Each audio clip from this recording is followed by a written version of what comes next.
ভাই মালয়েশিয়াতে একটা কথা বলেছিলেন যে ফেব্রুয়ারিতে নির্বাচন হবে কিনা তা নিয়ে একটা সন্দেহ পোষণ করেছিলেন, সেটা আসলে সেটি শেষ প্রশ্ন।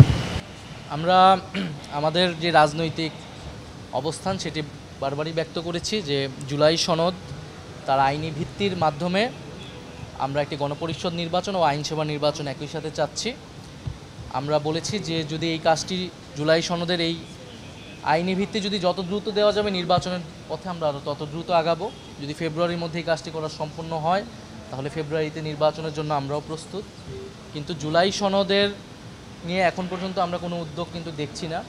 তো সেই জায়গা থেকে আমরা বলেছি যে সংস্কারকে পাশ কাটিয়ে যদি নির্বাচনের দিকে গেলে আসলে সেই নির্বাচনটা প্রশ্নবিদ্ধ হবে। ফলে যত দ্রুত আমরা জুলাই সনদের বিষয়টা সুরাহা করতে পারবো তত দ্রুত আমরা নির্বাচনের দিকে যেতে পারবো।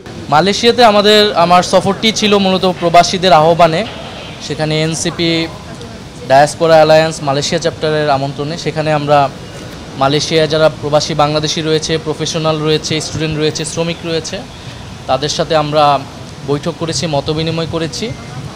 চীনেও আমাদের যদিও এটি রাষ্ট্রীয় সফর, তারপর আমরা সেখানে আমাদের চিন্তা রয়েছে যে বাংলাদেশি প্রবাসী যারা রয়েছে তাদের সাথে সাক্ষাৎ করার এবং প্রবাসীদেরকে নিয়ে আমাদের যেই চিন্তা ভাবনা আমাদের 24 দফার মধ্যে সেটি আমরা উল্লেখ করেছি।